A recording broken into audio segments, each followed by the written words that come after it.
to number 29 of What's the Scoop. I'm not going to take too much time because I want to introduce our guest today, Mr. Roy Osborn. We have you on tonight. How you doing, Mr. Osborn? I'm doing pretty good. How's yourself? Doing well, thank you. I'm glad you were able to come on, and thank you for being able to come back on this week after last weekend. But looking forward to getting into some discussions with you tonight. You know, we I mentioned on the description of the show this was going to be a little bit different. You're a big NASCAR guy, as we've talked about in the comments a few times, and that's definitely something we haven't really covered on What's the Scoop so far.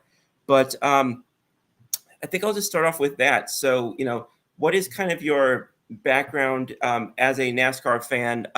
Sort of up to now, sort of, just talk a little bit about that, like what your experience is and your how you've gotten to this point. Well, it first started off with way back in the 80s that my mom and dad took me to a very first dirt track race. And I pretty much sprouted on from there. I got into sprint cars. I got into late model street stocks and NASCAR. And it was, I would say, I grew into my own in the racing world. And it never stopped. So I guess I can blame my dad for getting me into the sport. That's awesome. Now, for those who might not be as avid and as in-depth about this and could use a little bit more of a background, what is really the differentiation there between some of the things you mentioned, the stock car and the different, like what's the differences there? How are they unique to one another? Well, they're unique because NASCAR is supposed to be totally stock, but it's not anymore.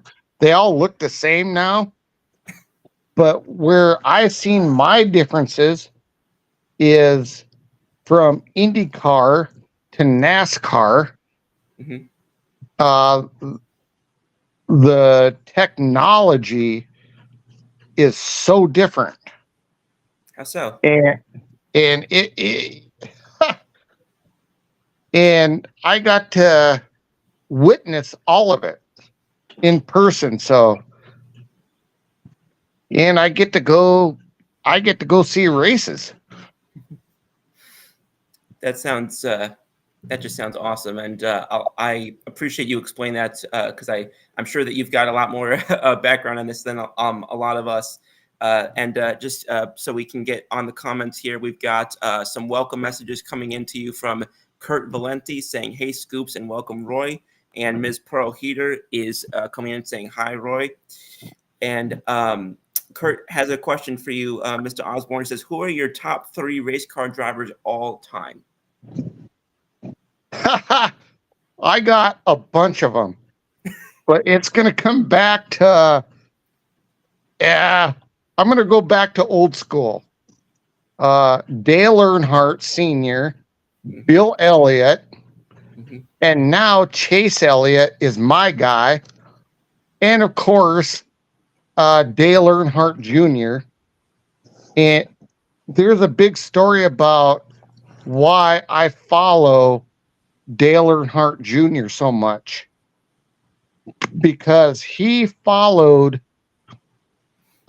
in his dad's footsteps on, I would say, recuperating second chance drivers to have another chance.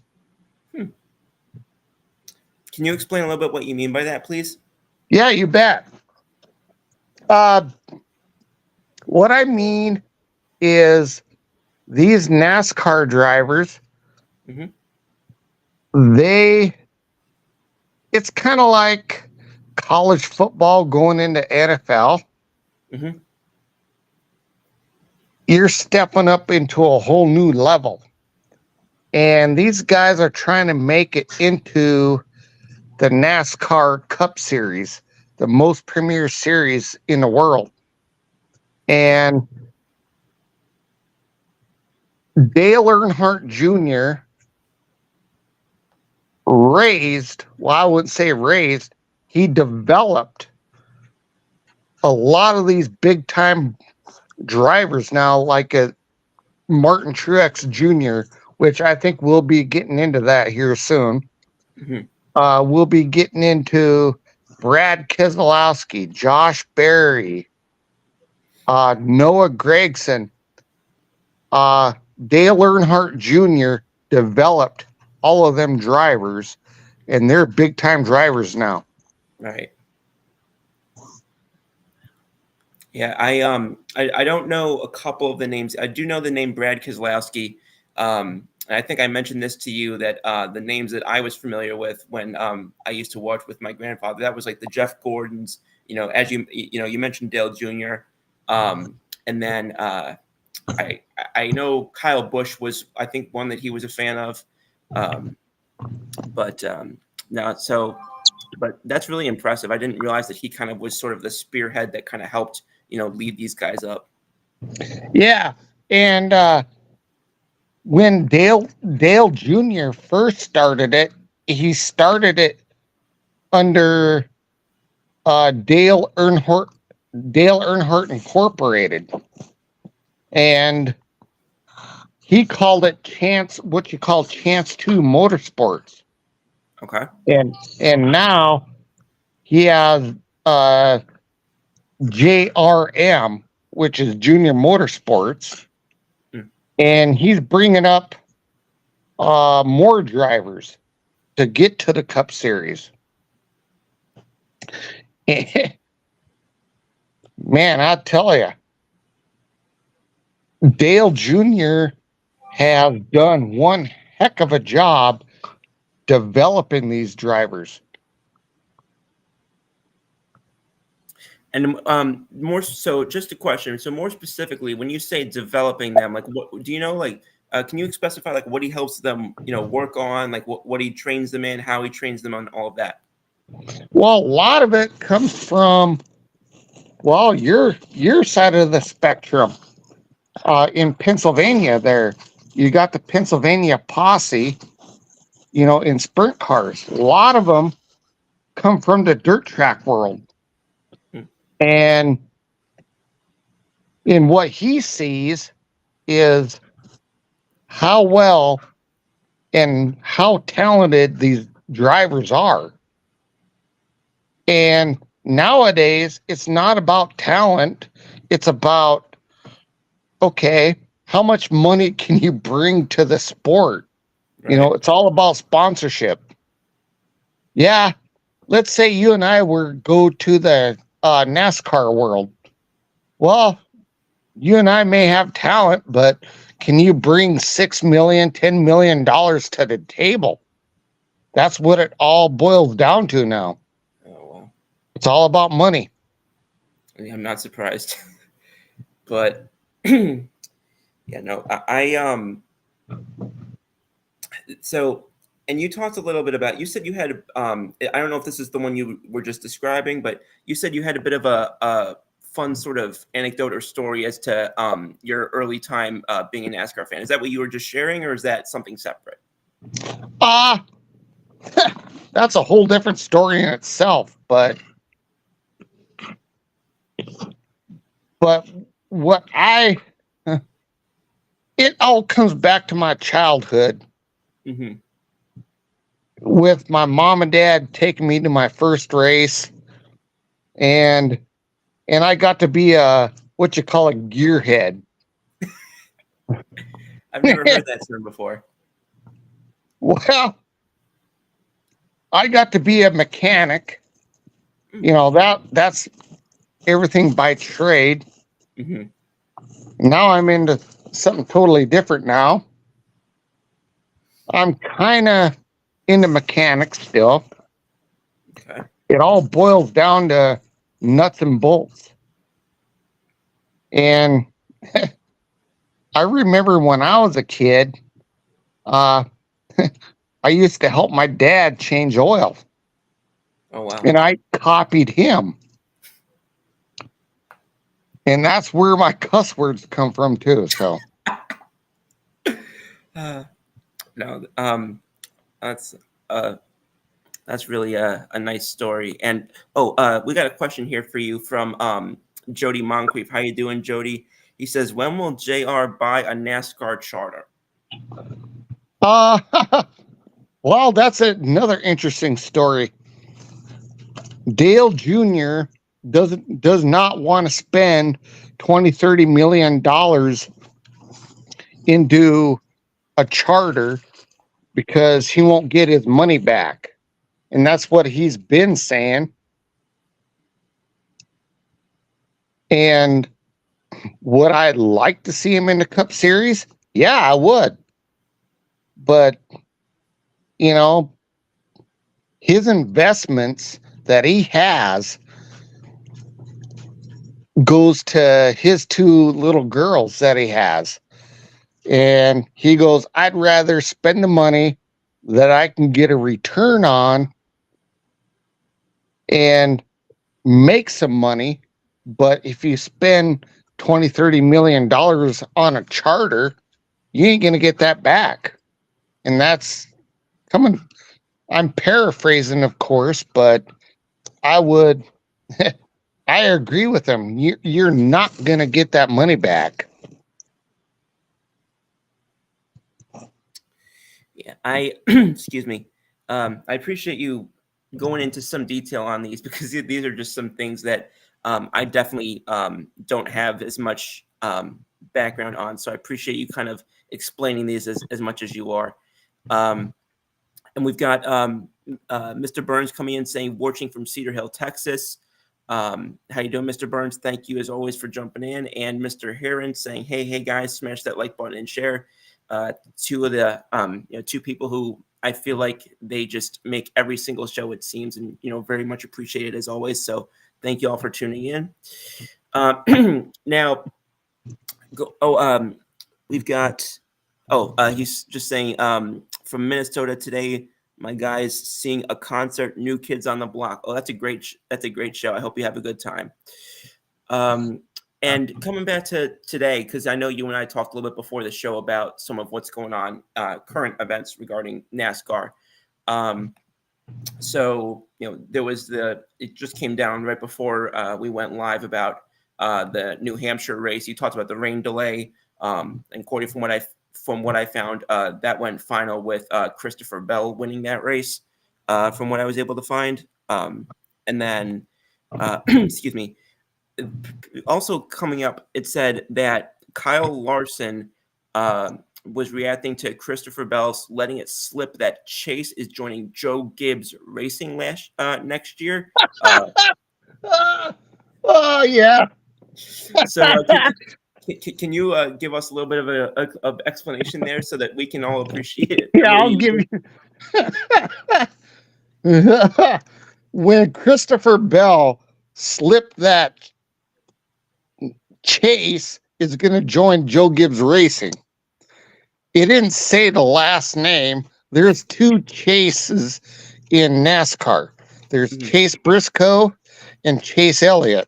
Mm-hmm. And Kyle Larson, they're at a press conference, and Kyle Larson, in whom I got to meet about 3 times. Oh, wow. Yeah, he's a cool kid.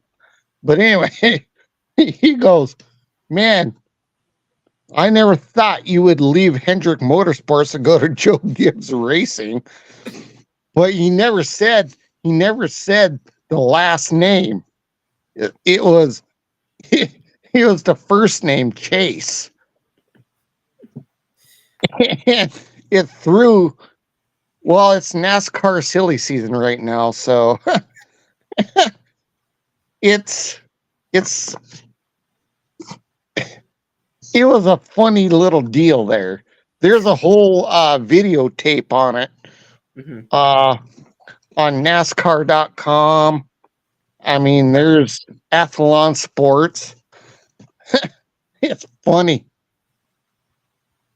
I wished I could repeat what Kyle Larson said, but I can't. He just goes, go ahead. Sorry. yeah.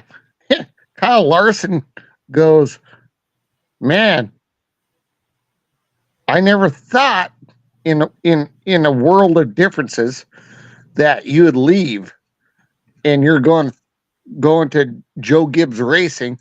He goes, I wish the best of luck to you. Well, Chase Elliott, he ain't going anywhere.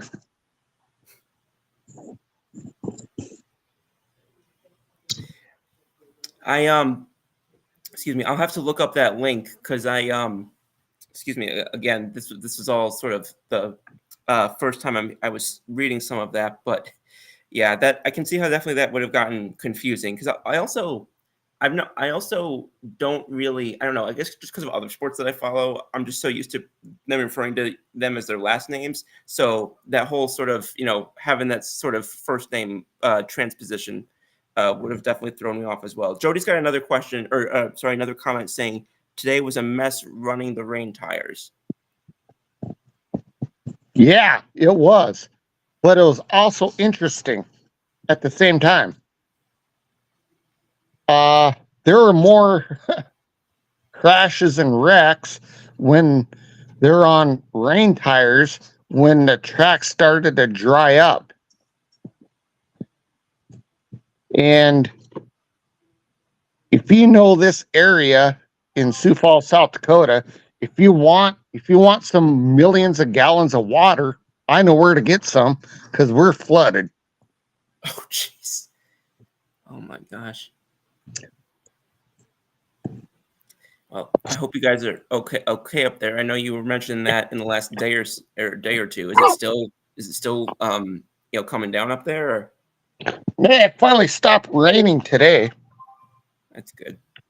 How long was it raining for? It was 5 or 6 days straight. Oh my gosh. And certain parts of the area got 18 to 20 inches of rain. That's wild. See, where I live, I'm lucky where I'm up high, so where I don't have to. Well, I kind of got to worry about flooding, but I don't. Okay, yeah, because the elevation. Okay. Yeah. Well, I hope you guys stay okay, and obviously that everyone, you guys are close with, obviously stays okay as well.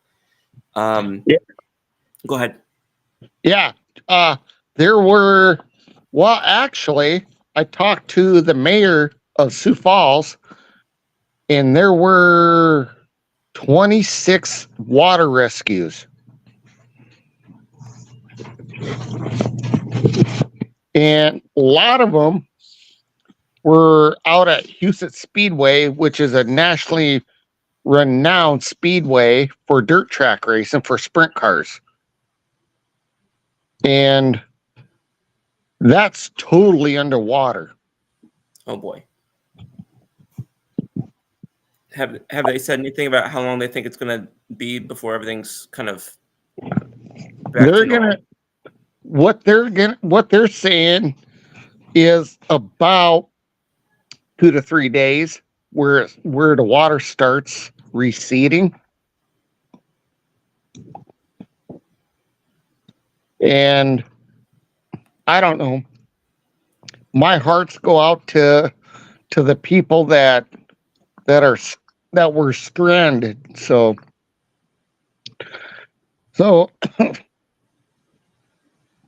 I've never seen anything like it, Scoops.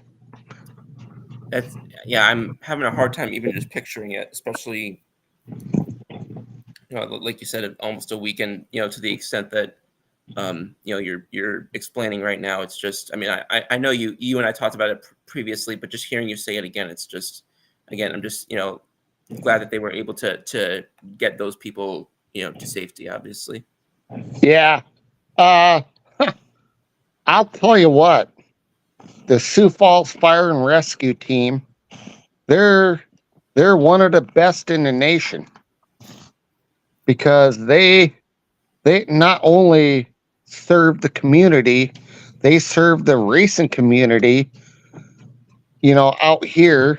And MedStar ambulance services, they go to like Ohio to Tony Stewart's track at Eldora in Ohio. And they go to Knoxville, Iowa, which that's a really fun racetrack to go to, because the people that you meet, the people that you come into, it's one big community. It's like the NFL, the MLB, hockey, you name it. The community comes really close together. And coming to find out, it was back in 2017 where I go, we should know these people. They come from a little, what you call a bedroom community, just north of here, about 3 miles in Renner. And coming to find out, we live about 3 miles from each other. So you go 300-400 miles to a racetrack and you come across people that live really close to you. So it's really fun to see. That's awesome. And not in like, the most, the most dense area either, from what I'm getting from you. Well, it is. Sioux Falls is about, I would say 300,000 people. Okay. And it's a rural community, but you have bedroom communities, smaller towns around the area, like Renner. You got T, South Dakota, you got Hartford, South Dakota, you got Humboldt. I mean, all these Lennox, South Dakota, I can name them. They're just little bedroom communities that's just outside of Sioux Falls. You've used that phrase a couple of times. Can you just explain what you mean by that, bedroom communities? Bedroom communities, what they are, they're, you live close to Philadelphia, right? No, I'm about 7 hours from Philadelphia. Okay. Well, I'll give an example. Excuse me. I'll give an example. Okay. Let's say Denver, Colorado. Mm-hmm. The best, excuse me. The best way I can say it is they're suburbs of a city. Okay. But out here in the Midwest, we call them bedroom communities. But really, in essence, they're suburbs. Where does that phrase come from, I wonder? I don't know. When I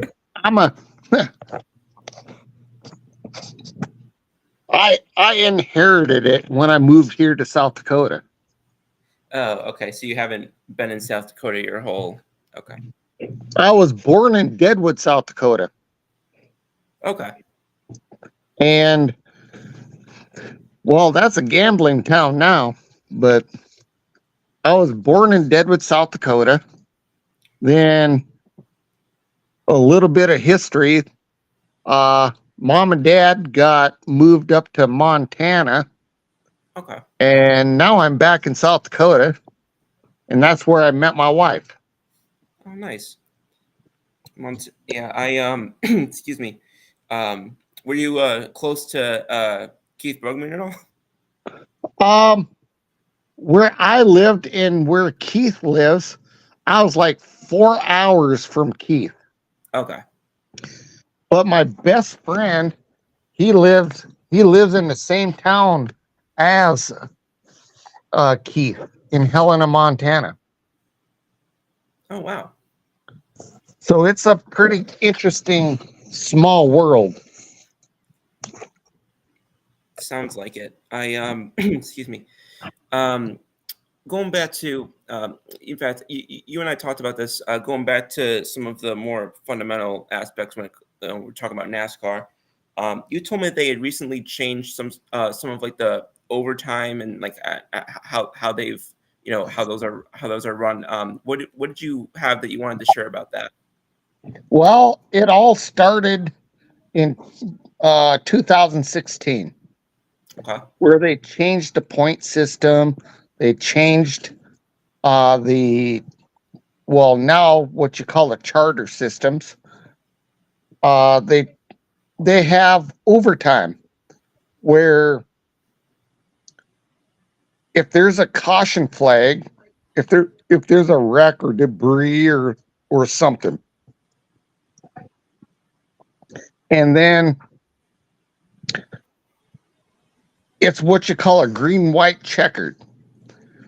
It'll go green, it'll go white, and it'll go checker. And then it used to be where, if there's a wreck happens before the checkered flag, the race is over.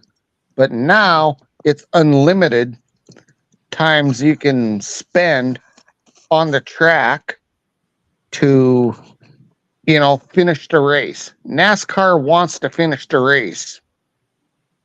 And that's the reason why they went to the treaded tires today. I would say the wet tires. They call them wet tires, but they're all treaded.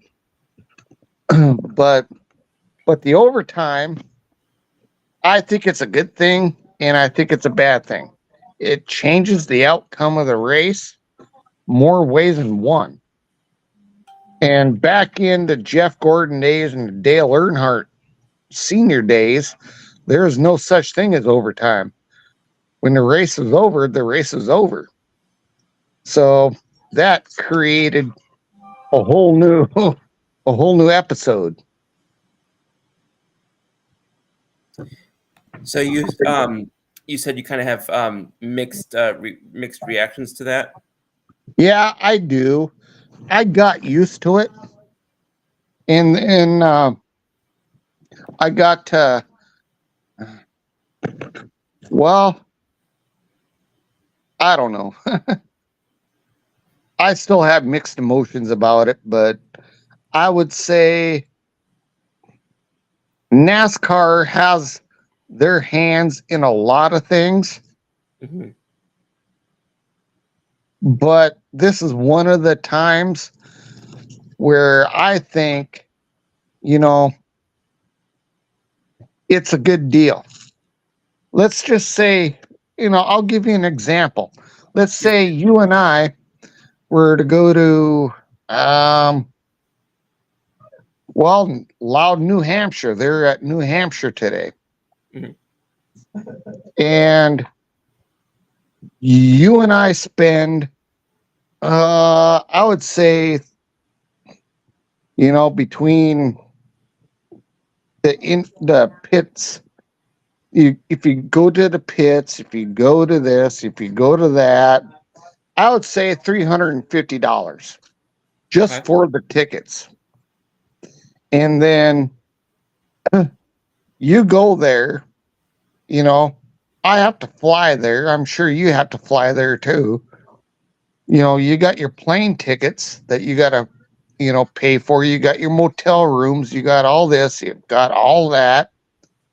There's a lot of expense that goes into it. Right. So, yeah. So the NASCAR does try to fulfill their agreements, not only with the sports networks, but with the fans itself. Okay. And I'll tell you what, NASCAR, I've been to baseball games, I've been to football games, I've been, hockey games. But I'll tell you right now, the transparency of NASCAR, well, World of Outlaws, sprint cars, you name it, in the racing world. I mean, the drivers are so transparent. You can meet them. You get to talk to them. It's it's a whole different world. And so going continuing on that, because obviously, as everybody watching this, we've got a lot of fans of those sports, baseball, football, etc. What are some of the things, like you mentioned, the transparency? Like, can you give like more examples of that? And then some of the other things that you think make it preferable to how they run in some of the other leagues? Yeah, I'll give you a great example. 2018 is one of them. Okay. It was my very first IndyCar race. And I actually invited my dad to come down. He lives 10 hours from me. Okay. So we got to go to an IndyCar race, Xfinity race, which is a lower series of NASCAR. But these drivers are sitting out on tables, behind tables, and they're willing to give you autographs. They're willing to talk to you. They're willing to say, hey, this is what I do. And one of my best experiences is I got to meet Tony Kanaan before he retired. And that guy, he's a comedian through and through. And it was 90, 95 degrees out, and we're sitting out there watching racing. It's nuts. I hope that answered your question. No, I appreciate it. That obviously that does sound really awesome, and be able to have that sort of like you said, the transparency, but also just feel so connected to the people that you're watching, and just have that sort of more close access, I guess you'd say. Yeah, the access is great. It was funny how my NASCAR thing really come into play is through an email. I didn't know if it was real or not, And next thing I know, I bought season tickets to Newton, Iowa, which is about 4.5, 5 hours away. And the wife and I go, we're going to go racing. I mean, to this day, well, now, with us being underwater and whatnot, but usually the wife and I would go and watch sprint car racing or, dirt track racing. And I go, let's go. And she goes, it's too hot. And I go, well, too bad. I'm leaving. She goes, all she says, you just stay hydrated. Yeah. Some other times I come home and I go, oh man. I mean, there was times I'd go Friday, Saturday, Sunday. I'd go racing. And just a little part of me says, I used to pit for quite a few drivers around here. Either I would, deliver gas to them, or I would change tires, or I'd change shocks or something. But those days are kind of numbered for me. I'm getting a little older now, so they're for young people. That's impressive that you can go and just do all that for those extended periods of time. That must have been so much fun. And you're also it's like, at least just what I'm gathering from what you're saying, like you're mentioning places in like Iowa and other places. You're mentioning towns that like are not super. At least I wouldn't consider super well known towns. So like get you to different parts of the country that I feel like you might not have otherwise gotten to. Wow. That's a good question. I've been to, well, if Pearl Heater is on, if she's tuning in, I was in her part of the country a lot. Loveland, Colorado, Wyoming. I've been to Idaho. Well, I've been to a lot of places in Minnesota because it's pretty close to where I live. 10 miles away, you're at the Minnesota border. And well, I'm from the Iowa border, just down south for me. You go to Kansas, you go to Nebraska, home of the Cornhuskers. Yeah. I was just I think I told you this, but I was living on not in Kansas, but I was in Kansas several times last year because I was living on the Missouri side in KC. So I got to go into Kansas a few times, and it's definitely, I mean, I don't know what part of Kansas you were in, but it's definitely a fun place. Yeah, the barbecue is bar none the best. Yes, I would agree. And I can't mimic it for the world. Well, I respect the attempts at least. I respect the attempts at least. No, in my household, I'm the cook. So Nice. So I have to come up with something different. We've got a couple of things, messages coming in. My buddy Trevor Salzman, how you doing? Trevor says, "Hey, Scoops, hey Trevor, how you doing?" See you both. He's got a question for you. What is your favorite memory being a Broncos fan? Oh, my favorite. It's got to be the helicopter ride that Elway took. Can you elaborate on that? Because I'm actually not sure if I'm familiar with this one. I'm not a Denver follower, so. Well, yeah, you're an Eagle fan, so. Right. No, it was Green Bay and Denver in the Super Bowl, and where John Elway took that helicopter ride, meaning he got hit and he flew in the air, and it looked like a helicopter. Oh, jeez. What Super Bowl was that? 32, I believe. Okay. Oh, that's. So how many Super Bowls have? Let me ask you something. How many Super Bowls have the Eagles went to? How many Super Bowls the Eagles have they gone to? They've gone to 3.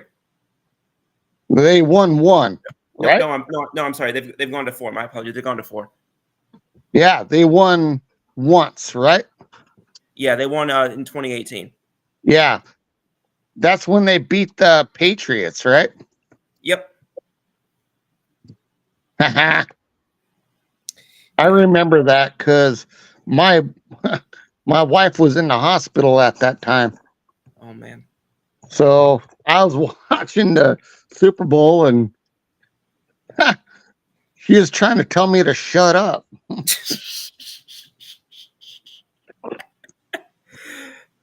I go, this ain't a library. Oh, that's too funny. I rooted for Denver in both the Super Bowls that I've seen them in, which was, obviously the back-to-back against Seattle and then Carolina. But No, it's because I was such a big. I think I've mentioned this before. I was such a big Peyton Manning fan, because he was my first favorite player. I've talked about the Colts and following them back when I was much younger. But I no, it's so I mentioned this a couple of weeks ago. I think on the draft coverage, I think I mentioned this, but it's just fascinating to me how much Denver and Peyton Manning Peyton Manning seems to have really embraced Denver as like the team that and the organization that he identifies with, even though he spent so much more time in Indianapolis. Yeah. And that's something I really don't get, but he does have ties to Denver and Colorado. I mean, he does have family there. But well, let's talk about, since we're on the football kick. Yeah. I'm not a true Bo Nix guy yet. Okay. I'm not going to ride that train yet. Okay. I'm not saying he's a horrible quarterback. Mm-hmm. He's good, don't get me wrong. But just like anyone else, he's unproven. And a lot of people will say, Denver's going to go 10 to 12 wins. I'm with Las Vegas, 5.5 to 6 wins. Just because there's a lot of unproven players. Mm-hmm. I mean, remember, I got irate. This is when I first met you. Is at the draft. I go, what the heck is Denver doing? Drafting this guy. It was Audric Estime and Blake, undrafted. Blake Watts. You got, Troy Franklin. They're all unproven guys. Right. So I don't know. Actually, that gives me an interesting question. So again, just came off the top of my head as you were mentioning them. So you mentioned, Troy Franklin obviously was, a weapon for Nix.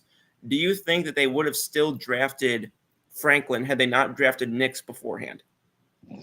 I believe so. It wasn't. Well, Sean Payton said it the best. He goes, he went up to Alex Forsyth. Yep. And he goes, what do you think about this Bo Nix guy? What do you think about this Troy Franklin guy? And I don't think it was a decision maker or a decision breaker whether or not they drafted Troy Franklin. That's fair. He has his limitations. So does everybody else. Right. But my eyes are on, what can Tim Patrick do? If Cortland Sutton stays as a Bronco, what can Cortland Sutton bring to the table with Bo Nix? That's a good point. Well, we're going to soon find out. I'm so excited. I can't wait for football season to get back here. I'm eager to watch. I know different team, but I'm eager to wash the taste of the second half of last year out of my mouth. But you've got Trevor got another question for you. He says, after Denver got rid of Russ, Roy, who did you want to be the Broncos' next quarterback? It sure wasn't Jarrett Stidham. I don't know. I don't know. I don't know. People might hate me for it, but I was on this kind of Kirk Cousins train. Interesting. And I don't know if he was going to pan out in Denver or not. So I would say I'll I'm with a lot of you guys. Just draft a quarterback and develop them. Yeah. I think like you mentioned with Cousins in Denver, and that's, we talked about that in the draft coverage as well. Is that it's not just the best quarterback or whatever the case, it's fit. Because guys are not gonna I think Pat Mahomes is a great example. I don't think Pat Mahomes is anywhere near what he is now if he doesn't go to Kansas City when he's drafted. No, I agree with you there. And I think that And, sorry, go ahead. no, go ahead. No, I'm just going to say, and I think that, again, I'm not comparing Knicks and Mahomes, but I'm saying I think that there's an argument to be made that Knicks went to the best possible situation for him in this draft. Yeah, I believe so. If Denver wasn't going to draft him, there's like the Raiders, you got the Rams, you got the Cardinals. I mean, everything that I've read and heard, Bo Nix, he was a first round draft pick in the first place, even though that he was projected day 2. Yeah, I heard kind of mixed projections on him. I definitely think that, I mean, obviously it turns out that Denver was, where he went, but I think that people were looking at that as his ceiling. But I do think that there were people who thought that he wasn't going to fall much further than that. Otherwise, I think that Denver might have tried to wait and get him at the second selection that they had in that round. But I don't know. Something to me smells like they were a little too nervous about Las Vegas snatching him, picking right after them. Yeah. What I thought, the way J.J. McCarthy fell, Mm-hmm. I'll say almost predicted J.J. McCarthy would go to the Broncos. Oh, Kurt would have had a field day with that one. Oh, yeah. Yeah. And Kurt Valenti, I wish I had half the energy that he does. Oh, you and me both. You and me both. Oh, my God. I mean, how he goes on his own sports show. And he's so passionate about the Broncos and his New York Knicks. Yep. And yeah, I don't know. I can go on forever about it. He does not like the Indiana Pacers, that's for sure. Yeah, no, it's fascinating to me because obviously he's got his favorite teams, but I've seen him get so riled up and so energized about things that have nothing to do with his favorite teams at all. And I'm just I'm sitting here, I'm working on my second cup of coffee today, and I still don't have half the energy that this guy just naturally has when he goes on air. Yeah. And I'm probably older than he is. It's impressive. Yeah. No. When I first met you guys, if you remember right, it was actually the draft weekend in April. Right. That's when I, started talking to you and Kenny Kirkpatrick, Paul. And I started following the Four Horsemen, from the Rocky Mountain Sports Network. Right. Before that, but Trevor, he piped in a couple times. I like what he has to say all the time. Oh, yeah, absolutely. He's a man of few words. If you get what I mean. I do. No, but so how's you and Swifty doing? Oh, dear Lord. I couldn't go out without saying that. I was wondering if that was gonna arise, and if Trevor's still here, he's gonna have a field day with that one. I know he will. Oh my gosh, it's oh my God, I've gotten added to so many group chats about this, like all this stuff that was going on with overlapping with her and the Chiefs and the NFL. like my friends like are constantly talking about something, and I'm just like, how do you people have this much energy and this much time for this? Well, it all started on the draft weekend. Yeah, no, it's so funny to me because I mean you've probably, I mean, you watch a lot of my shows. I can go on whether it's Settle the Scores or What's the Scoop every week. It's either Trevor or Kenny or my friend Nicole when she jumps on, or some combination of them. Nobody misses a chance to drop a line on that. It's hilarious. Yeah, that was fun. It was. God, when was it? Was Kenny? It was Kenny that had a multiple choice questions about. Okay, what would you think about Keith Brugman with his long beard? Yeah, Would he be a ZZ Top player? I remember this. Remember that? Yep. I said, I think it was B and D. He's in his orange and blue and then playing his guitar with ZZ Top.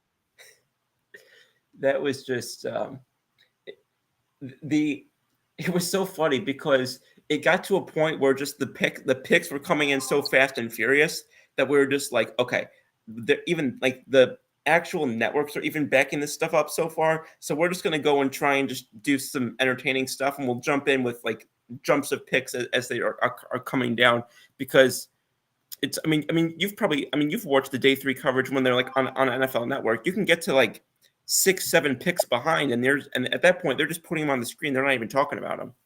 Yeah. Yeah. Well, when you get to day three in the latter picks, fifth, sixth, seventh rounds, Yeah. you're talking about irrelevance. But well, take a look at Tom Brady. Yep. He was what, sixth round? Yep. 6th round, 199th overall. Yep. And look what he turned into. Yep. I mean, even you go back to, I mean, even just shifting off of quarterbacks, you go back to the Seattle Seahawks, the Legion of Boom for those early 2010s. That defense was primarily day three picks. Yeah. They call it the 12th guy. Yep, 12th guy. Of course, here he is. I should have known he'd be on here. It says, Roy said it for me, Mr. Swift. Thank you so much for all of the support, Roy. The best is yet to come. This is from Trevor, obviously. Trevor, I tune into you guys. I'm just so happy to be on the other side of things. I'm on the other side of the camera. This is, but it's quite an honor for me. I can talk to you. I can, I don't know, converse with you guys, talk about whatever,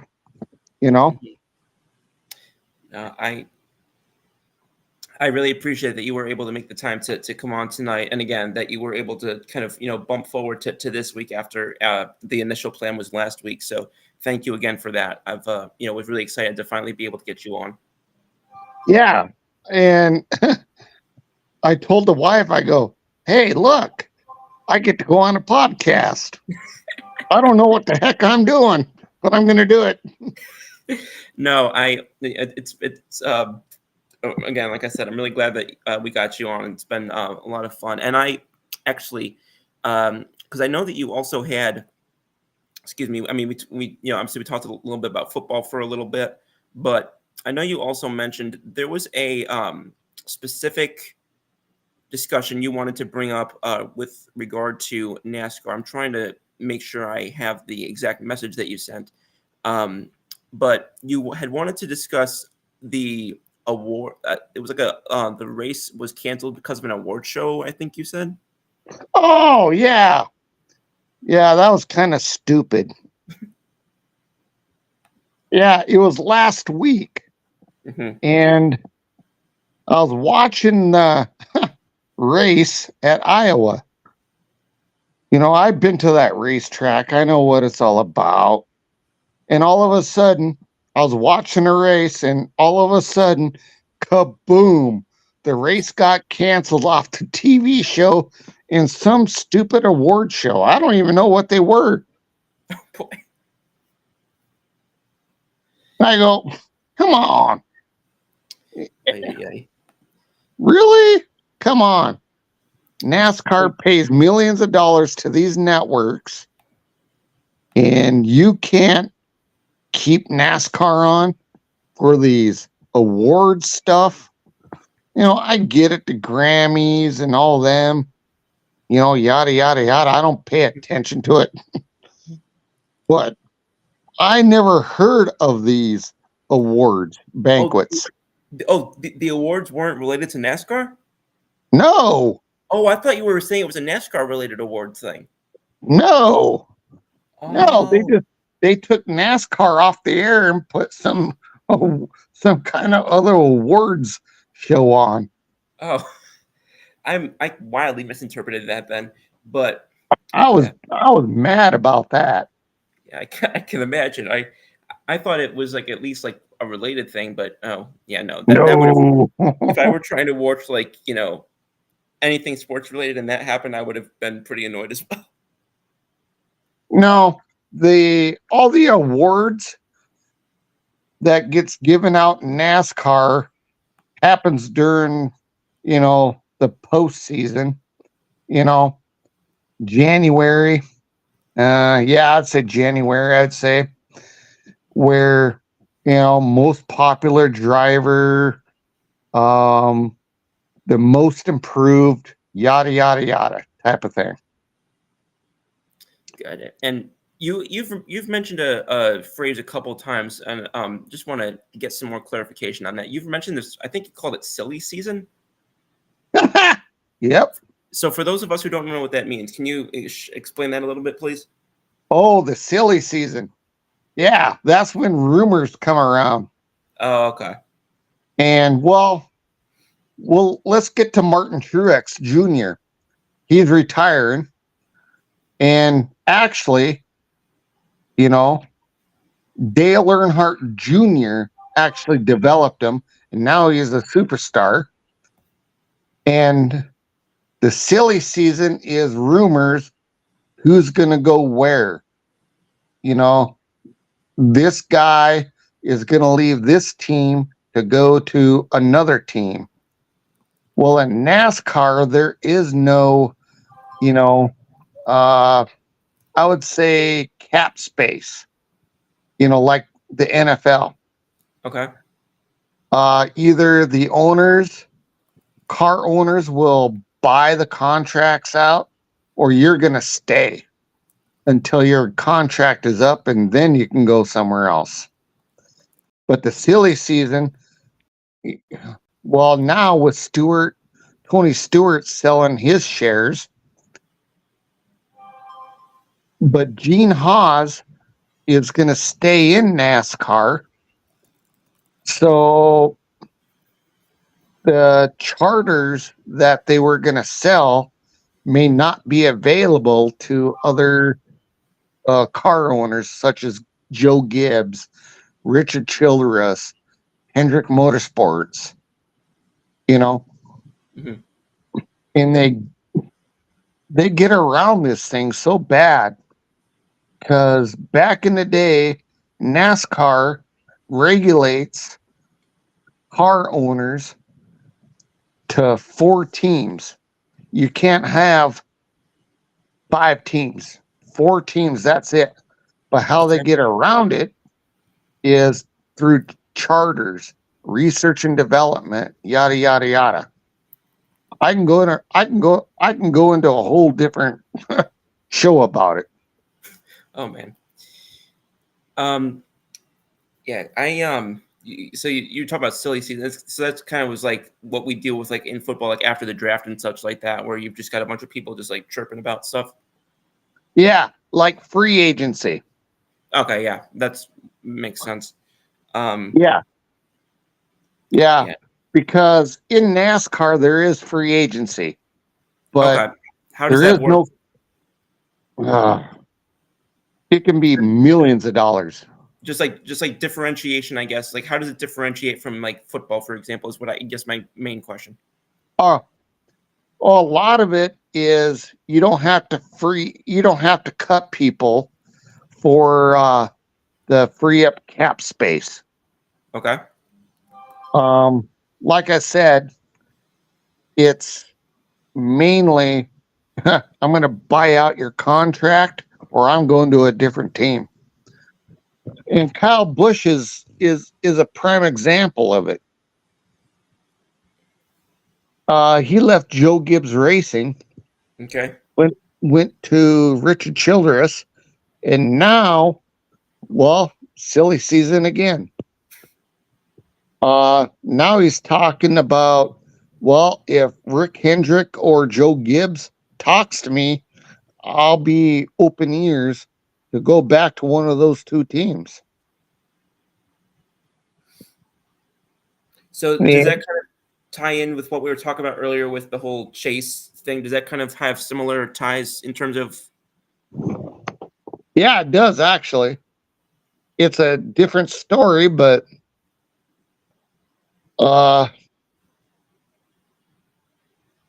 when Kyle Busch went to Richard Childress Racing, Richard Childress actually owns that car. And that I can go in for hours on telling you, he drives the number 8 car. But now Teresa Earnhardt sold the number. You have to, I guess in a hindsight where these team owners own their numbers, regardless if it's 19, 20, whatever, 43.